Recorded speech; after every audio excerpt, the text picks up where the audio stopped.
नमस्कार श्रोते हो, दीपक रेकी कथाकथन चॅनलवर तुम्हा सगळ्यांचं मनापासून स्वागत. श्रोते हो, आज तुम्ही ऐकणार आहात गोकुळ गायकवाड यांच्या ताटातूट या पारितोषिक प्राप्त कथासंग्रहातली कथा नवस. सकटांची लक्ष्मी, वाघमोड्यांची बानू आणि कांबळ्यांची करुणा. एकाच गावातील एकाच वर्गात शिकणाऱ्या जीवाभावाच्या मैत्रिणी. त्यांच्या निरागस बालमनात एकमेकींबद्दल अपार प्रेम, करुणा आणि विश्वास होता. ते दररोज सकाळी शाळेत जाताना एकमेकींना बरोबर घेतल्याशिवाय जात नसत. एखाद्या दिवशी एखादीला काही महत्त्वाच्या कामामुळे शाळेला येता येत नसेल तेव्हा त्या तिघीही शाळेत जात नसत. एकमेकींच्या बरोबर त्या सावलीप्रमाणे असत. शाळेत दिवसभरात त्या एकमेकींना घासातला घास टाकून खात नव्हत्या. एकीच्या पायात काटा रुतला तर तिघींच्याही डोळ्यात पाणी येत होतं. म्हातारी माणसं म्हणायची की लग्न झाल्यावर यांचं कसं होईल. एकाच गावात तिघींना दिलं पाहिजे आणि ते सुद्धा खेडेगावात दिलं पाहिजे, म्हणजे नदीवर, आडावर, परसाकडं रोज सकाळ संध्याकाळ गाठी भेटी होतील यांच्या. यांना शहरात दिल्यावर कवा भेटी व्हायच्या यांच्या, असं म्हणून गावातले लोक त्यांची चेष्टा मस्करी करत तेव्हा त्या तिघीही लाजत असत. पावसाळ्याचे दिवस होते. संपूर्ण शिवार हिरवगार दिसत होतं. निसर्ग फुलला होता. ओढे नाले खळखळून वाहत होते. त्यांचे स्वच्छ फेसाळते दुधासारखे धबधबे मन प्रफुल्लित करत होते. ते फेसाळतं पाणी नदीच्या ओढीनं पुढं धावत जाऊन नदीला मिळत होतं. काही गुरांना मनसोक्त चारा पाणी मिळत होता. त्यांच्यात चैतन्य निर्माण झालं होतं. पक्षी आनंदानं आकाशात घिरट्या घालत होते. आकाशात काळेकुट्ट ढग दंगामस्ती करत एकमेकांवर धोबी पछाड करत होते. त्यांच्या दंड थोपटण्यानं कांठाळ्या बसत होत्या आणि विजेच्या ठिणग्या उडत होत्या. वरुण राजाचे घोडे फडफड करत धावत होते. मंद थंडगार वाऱ्याची झुळूक सुरू झाली होती. कधी पाऊस येईल त्याचा नेम नव्हता. गावाच्या पूर्वेला जुनाट लिंबाच्या सावलीत ठाण मांडून बसलेल्या लक्ष्मी आईकडं वर्षभर कोणी ढुंकूनही बघत नव्हतं. पण आषाढ महिना सुरू झाल्यापासनं दर शुक्रवार, मंगळवार कोंबडी, बकरी, लिंब, नारळ, निवदाचा नुसता खच पडत होता. आज आषाढ महिन्यातला शेवटचा मंगळवार. झाडून साऱ्या गावातले आणि पंचक्रोशीतले लक्ष्मी आईचे भक्त गोळा झालेले. तिकडं कोंबड्या आणि बकऱ्या यांचा भेसूर कर्कश आवाज येत होता. जीवाच्या आकांतानं कोंबडे बकरे जोरजोरात ओरडत होते. जीव वाचवण्यासाठी धडपड करत होते. त्यांच्या नरड्यावरची सुरी साक्षात देवी समोर असूनही ती वाचवू शकत नव्हती.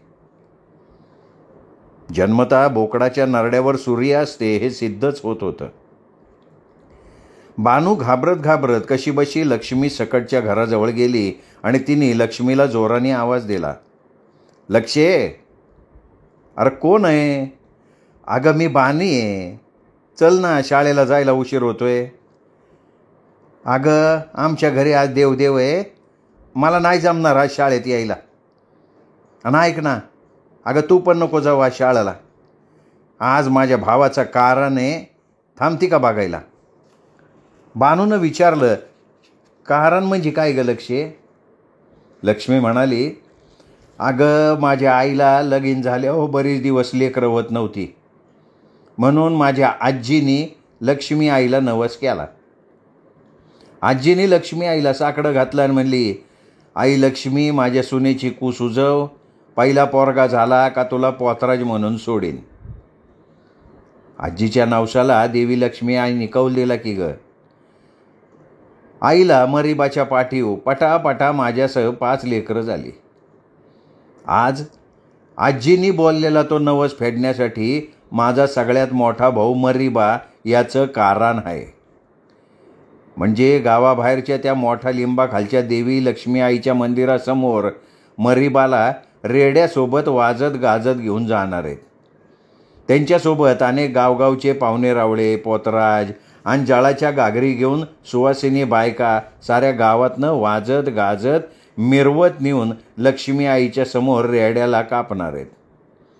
रात्री जेवणं उरकली का रात्रभर पोतराज गाणी म्हणत आई लक्ष्मी आईला सगळ्या गावाला सुखी ठेव म्हणून साकडं घालणार. लक्ष्मी आईनं कौल दिला की तो जोरजोरात लक्ष्मी आईचं चांग भलं असा गजर करत त्याची बिदागी आणि मानपान मागणार. आणि शेवटी सूर्यनारायणाच्या साक्षीनं मरीबाचं मोठ्या गुरु पोतराजाकडनं कान फुंकणार आहेत. आता आमचा मरीबा पोतराज होणार. यानंतर तो दर मंगळवारी अंगावर आभरण घालणार आणि लक्ष्मी आईच्या नावाने गावभर मदान मागत फिरणार. अगं तो आता देवीचा भक्त होणार आहे. पण त्याची शाळा मात्र अधूनमधून सारखी बुडल. शाळेत तो हुशार आहे ग, त्याचं मला फार वाईट वाटते बघ. बानू लक्ष्मीचा शब्दनशब्द लक्षपूर्वक ऐकत होती. हळूहळू तिचे हात पाय थरथरायला लागले. तिचे कान बधीर झाले होते.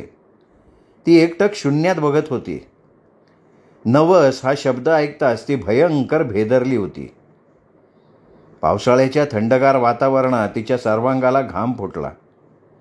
ती स्वतःशी काहीतरी पुटपुटली तेव्हा लक्ष्मीने तिला विचारलं, काय ग, काय झालं बानू? नाही काय नाही. अगं मग अशी काळवंडून का गेली तू? बानूच्या डोळ्यातनं आपोआप अश्रू व्हायला लागले. तेवढ्यात करुणा शाळेला जायच्या तयारीत घाईघाईनं आली. समोरचा हा भयंकर प्रसंग बघून तिला आश्चर्याचा धक्का बसला.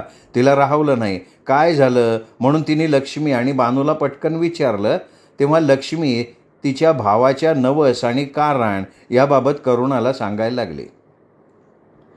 करुणा म्हणाली, अगं लक्ष्मीच्या भावाचा कारण आणि तुझ्या डोळ्यात पाणी. काय ग, काय भानगड काय बानू? बानू कावरी बावरी होऊन स्वतःला सावरून घेत सांगायला लागली, माझा पण नवस आहे. करुणा म्हणाली, तुझा आणि कसला नवस? बानू सांगायला लागली, मी आई बापाला लगीन झाल्यावर खूप दिवसांनी झाल्यामुळं ते माझे खूप काळजी घेऊन लाड करत होते. एकदा मी लहान असताना खूप आजारी पडले. अनेक दवाखाने केले, झाडपाल्याचं औषध घेतलं, पण काही केल्या फरक पडत नव्हता. आता पोरगी काही जगत नाही म्हणून आई वडील खूप दुःखी झाले. शेजारच्या एका म्हातारीनं दर्यातल्या मांगीर बाबा देवऋषीकडे घेऊन जायचा सल्ला दिला. उपचाराचे सगळेच मार्ग संपले होते. लेकराच्या मायेपोटी माझे आई वडील मला एका भयान अमावास्येच्या रात्री घनदाट अंधाऱ्या जंगलात दऱ्यात घेऊन गेले. गावापासून तो दरा 3 किलोमीटर लांब होता. त्या काळ्या कुट्ट भयान रात्री रस्त्यावर चिटपाखरूही फिरताना दिसत नव्हतं. रातकिड्यांचा गुंजारव चालू झाला होता. भेसूर कोल्हे कोई ऐकू येत होती. हरणांचे कळप जीव वाचवण्यासाठी वाट दिसल तिकडं सुसाट पळत होते. मांगीर बाबाच्या गुहारूपी मंदिरातल्या अगरबत्ती, धूप आणि उदाचा घमघमाट लांबपर्यंत येत होता. तो काळा ढूस, देप्पाड, चेपलेल्या नाकाचा, उघडा बम, अख्ख्या अंगाला राख फासलेला, कपाळावर मरवट भरलेला, लांब सडक केस मोकळे सोडलेला, अधूनमधून दारू पिऊन आणि गांज्याची चिली मोडून लाल बुंद तारवाटलेले डोळे.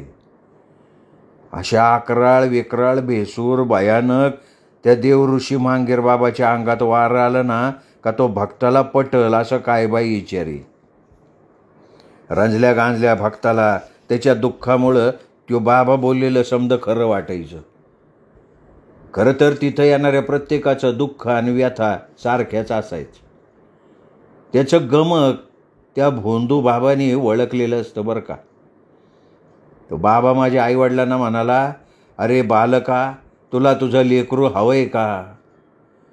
माझा बाप दोन्ही हात जोडून गायावाया करत वही देवा म्हणाला. तर बाबा म्हणला, नवस पूर्ण करशील असं वचन दे. माझा बाबा म्हणला, वय देवा मी वचन देतो, तुम्ही सांगान त्यो नवस फेडीन. बाबा म्हणला, जबानीला पूस नाही ना लावणार. तर बाबा म्हणला, नाही बाबा, नाही द्यावा. आणि देवऋषी बाबांनी जोरात आरोळी ठोकली आणि म्हणला, हे बालका, तुझी लेक 2 दिवसात राळ्या गोंधळ्यावानी खेळल. पण ती 12 वर्षाची झाली की तिचं देव खंडेरायाबरोबर लगीन करून द्यायला विसरू नको. ती देवाला खूप आवडतीये म्हणून तिला देवाच्या नावानं मुरळी म्हणून सोड. मान्य आहे का तुला? आता माझ्या मायेपोटी बापानं मागचा पुढचा विचार न करता वचन दिलं. बाबाचा दक्षिणा बाबाच्या मांडीखाली ठेवला आणि आईनं मला बाबांच्या आणि त्यांच्या देवाच्या पुढं डोकं ठेवून पाया पाडायला लावलं. आणि आता मी थोड्या दिवसात होणार की 12 वर्षाची. माझी आई आणि बाबा तो नवस फेडण्यासाठी माझं देवाबरोबर लगीन करून देणार. आता याची घरात चाललेली कुजबूज मी ऐकली की बानू करुणाच्या गळ्यात पडून धाय मोकलून रडत होती. लिहिता वाचता येणाऱ्या बानूला या सगळ्या गोष्टींचा पुढे काय परिणाम होईल याची जाणीव होती. देवदासी आणि मुरळीचं जीवन म्हणजे साक्षात नरक यातना. देवदासी मुरळी म्हणजे सार्वजनिक संपत्ती. वाटेल त्यांनी वाटेल तसा उपभोग घ्यावा. न दाद ना फिर्याद. कुंटणखान्यातल्या वेश्यांपेक्षा वाईट अवस्था. आणि हे फक्त आठवलं तरी बानूच्या अंगावर काटा उभा राहत होता. तिच्या उमलणाऱ्या ज्वानीची आणि संपूर्ण स्वप्नांची राख रांगोळी तिचा नवस फेडल्यामुळे होणार होती. तिच्या डोळ्यासमोर एक मस्तावलेला वाघ हरिणीवर झडप घालतोय आणि इतर वाघ जिभल्या चाटत उभेत असं भयानक दृश्य दिसत होतं. त्यामुळे ती प्रचंड घाबरलेली होती. भीतीनं धाय मोकलून रडत होती. स्वतःचे जन्मदाते आई वडील तिला या नरकात ढकलणार होते. मग ती न्याय मागणार कोणाकडे आणि तिला न्याय देणारं कोणी आहे का नाही? असं म्हणून बानूनं स्वतःला संपवून मुरळी या कलंकापासून स्वतःची सुटका करून घ्यायचा निर्णय लक्ष्मीला आणि करुणाला सांगितला. करुणा आपल्या जीवाभावाच्या मैत्रिणीला सांगायला लागली, अगं जगातला असा कुठला देव असू शकतो की जो आपल्या लेकरांना त्रास देतो, त्यांचा जीव घेतो, नवस फेडला नाही की त्यांच्यावर कोपतो. हे बघ बानू, अगं जगात देव ही संकल्पना काही ठराविक लोकांनी पोट भरण्यासाठी निर्माण केली आहे. आपल्यासारख्या गरीब अडाणी लोकांची फसवणूक करून त्यांचा स्वाभिमान हिरावून घ्यायचा, त्यांना कलंकित आणि दारिद्र्याचं जीवन जगायला भाग पाडायचं, हा यांचा धंदा आहे. हिम्मत हारू नकोस. आम्ही दोघी तुझ्या पाठीशी आहोत. तुला असलं काहीही होऊ देणार नाही. अगं बानू, डॉक्टर बाबासाहेब आंबेडकरांनी लिहिलेल्या संविधानातल्या बालकांच्या मूलभूत हक्कांमुळे तुला सन्मानानं जगायचा अधिकार आहे. तुझा हा अधिकार कोणीही हिरावून घेऊ शकत नाही. चल आपण शाळेत जाऊ. मॅडमना हा सगळा प्रकार सांगू. मॅडम तुला नक्कीच मदत करतील आणि मार्गदर्शन करतील. तिथून बानू, लक्ष्मी आणि करुणा शाळेत सोनवणे मॅडमकडे गेल्या आणि त्यांनी बानूची कैफियत मांडली. सोनवणे मॅडम आधुनिक विचारसरणीच्या आणि जिजाऊ माँसाहेब, सावित्रीबाई फुले, अहिल्याबाई होळकर यांच्या खऱ्या वारसदार होत्या. त्या बानूला म्हणाल्या, बानू तू अजिबात चिंता करू नको. मी तुझ्या पाठीशी खंबीरपणे उभी आहे. तुला आता घाबरायचं काही कारण नाही. सोनवणे मॅडम बानूच्या घरी जाऊन तिच्या आईवडिलांना विचारायला लागल्या. हरिभाऊ असा मॅडमने आवाज दिला तसे ते बंडी सावरत बाहेर आले आणि म्हणाले, अरे कोण? मॅडम? मॅडम तुम्ही आमच्या घरी आत या की मॅडम. मॅडम कसं काय येणं केलं? मॅडम म्हणल्या, का येऊ नये? नाही तसं नाही मॅडम, मी म्हणतो काय काम काय काढलं आमच्या गरीबाकडं? तशा भुवया उंचावून मॅडम विचारायला लागल्या, मला सांगा हो बानू तुमची कोण? ती माझी मुलगी आहे. ठीक आहे, तुमच्याच्यानं तिला सांभाळता येत नसेल तर मी तिला माझ्या घरी घेऊन जाते, चालेल? काय झालं आहे मॅडम? तुम्ही सांगा नेमकं तुम्ही तिचं काय करणार आहे? हरिभाऊ काही बोलले नाहीत. अपराध्यासारखे मान खाली घालून बघायला लागले. मॅडम म्हणाल्या, हे बघा, नवस हा आघोरी प्रकार आहे. देवाचा नवस फेडण्यासाठी आपल्या निष्पाप लेकीचा बळी देणार आहात का तुम्ही? स्वतःच्या हाताने लेकीला नरकात ढकलणार आहात का? मग त्यापेक्षा लहानपणीच ती मेली असती तर या नरकातनं तिची सुटका तरी झाली असती. तिला वाचून तुम्ही साध्य काय केलं मग? आणि काय हो गंगूबाई, अहो तुम्ही एक स्त्री असून सुद्धा या अघोरी प्रकारच्या नवसाला सहमत कशा काय झालात? भगवान गौतम बुद्ध, संत नामदेव, संत कबीर, संत तुकाराम महाराज, महात्मा फुले, अहिल्याबाई होळकर, संत गाडगेबाबा, शाहू महाराज या महामानवांनी स्त्रियांना सन्मानाची वागणूक मिळावी म्हणून रूढी परंपरेवर कडाडून हल्ला केला आहे. त्यासाठी त्यांनी मोठमोठे लढे उभारले होते. डॉक्टर बाबासाहेब आंबेडकरांनी तर स्त्रियांना गुलाम समजणाऱ्या मनुस्मृती ग्रंथाचं दहन केलेलं आहे. तसंच संविधान निर्माण करताना मानवी मूल्यांचं जतन करून जन्माला आलेल्या प्रत्येक स्त्रीला पुरुषाच्या बरोबरीनं सन्मानानं जगायचा अधिकार प्राप्त करून दिला आहे. मला सांगा, मुरळीचं जीवन सन्मानाचं आहे का? नाही ना? मग हा विचार सोडून द्या. बानूला तिची इच्छा आहे तोपर्यंत शिक्षण घेऊ द्या. आणि चुकूनही जर का हा प्रकार करायचा तुम्ही प्रयत्न केलात तर मी तुम्हाला जेलची हवा खायला पाठवीन. हरिभाऊंनी आणि गंगूबाईंनी सोनवणे मॅडमची हात जोडून माफी मागितली. ते म्हणाले, यापुढे कुठलंही चुकीचं पाऊल आम्ही उचलणार नाही. जादूटोणा, चमत्कार, नवस अशा अंधश्रद्धा यापुढे आम्ही पाळणार नाही.